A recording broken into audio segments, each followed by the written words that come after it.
That's where the truth This lies. weekend, Yes. Happy New Year's to all. Mike Pence here with another review. This time it is Timothy Kyne from the Highland Heights, Kentucky state. He is a fairly generic white male, contractor, electrician, middle age. He's 42. Met the boy on Gay.com. They chatted. His chat's not really graphic, very just plain and boring. Right off the bat, knows he's 13. Right off the bat, he's attracted, wants to meet, knows the age difference. Sex talk doesn't really happen until towards the end, so they talk for several days. Um, and yeah, so the interrogation starts out pretty bland and just simple questions about everything. The two things that he will not admit are the fact that the kid was said he was 13 and that he was there for sex. His arguments are he thought he said he was 18 and he was confused by the profiles, which is a pretty commonly used thing, but it just doesn't really hold in court. So, also one thing is they keep asking him like the age, not the age, excuse me, the name and the profile screen name of the kid. At first he gives it to him, but then he starts realizing like there's obviously something fishy because they keep asking for it in different ways. So he kind of shuts down and says, "I don't know." And this is kind of where it's kind of goes into a schmoz of he's just like, I'm done trying to cooperate or answer questions. I'm gonna have my way about it. So goes into basically the cops start pressuring and more pressure, more pressure. Because usually they just kind of casually ask questions like nothing's wrong. They make him feel like it's just a mistake. You're not really that guy. Yada yada yada. But then they really give it to him. One cringy line that Tom Nitschke says is he keeps saying "wild and crazy night." He's like, Tim, I know you're not there for a wild and crazy night, but I know you just want a little something more. I'm not really sure what he means by that. I don't know if it's like, hey, you're not there to kidnap and kill a kid, but you're there to have sex with them. But just kind of weird line. Both Nitschke and Reed, you know, obviously they don't want to go where they did, but obviously they're trained and are willing to do it. Reed, I feel like a little bit better. Maybe she had more training because she's a state fed, not a state fed, but a state cop, and Nitschke is a county cop. Um, but Nitschke does a great job, so obviously credit to him.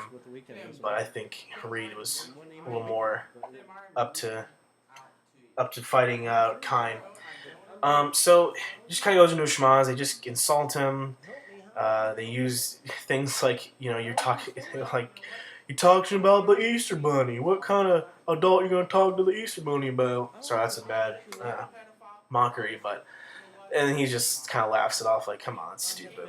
Then they go from saying you're not a predator until you're like, "Yeah, you're a pedophile predator there to do damage and hurt a boy and blah blah blah blah and molest him." They also talk about, "Oh, you can't get a boyfriend. You can't get a boyfriend, so you go prowl for boys." So they're pulling out all the guns. Um, one thing is that he has to take a piss, and the cops don't let him. So he's visually and probably mentally uncomfortable, anxious, and I think it works to the cops' help. I mean, he's just not like focused completely. They figured that he'd finally crack and tell him, but he doesn't. So I guess give him credit for that. Um, he's not really like a hugely memorable guy, but he definitely puts up a fight. This is definitely something you'd probably think all the interrogations would look like, more of a TV Law and Order type of deal. But he holds his own. Doesn't really help him. I'm not really sure what he believes this will do for his case. Like, is it going to help him in court? No. Is it going to let him off the hook tonight? No. So if he's going to go at this route, might as well just say lawyer up and take a piss. Would have helped him in the long run. But one thing I am curious about Timothy Kyne in this interrogation, um, and this is back in '07, Midwest. This is in Kentucky, and I know they're professionals, but I'm wondering if there was any kind of any bias or any difference in how they went to it because he was there for a boy. the whole homosexuality thing. There are some moments where you think some of the insults, you're wondering if it's like a little more loaded because they're saying, because you're here for a boy and your parents, your mother is gonna, disown you, kind of stuff. And I don't know if that was just to try to push him or there was some sentiment of like, oh, you're gay and you have to be. I don't know. Not that it really comes off that way, and from my perspective, but I'm just curious if anyone has that vibe.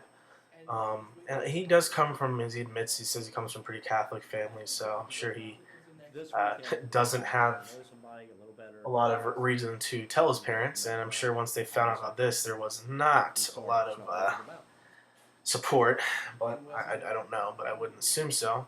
So yeah, check out the chat and the interrogation. Very fun, very intense. Definitely a change of pace from what we've all seen, what I've seen in terms of interrogations.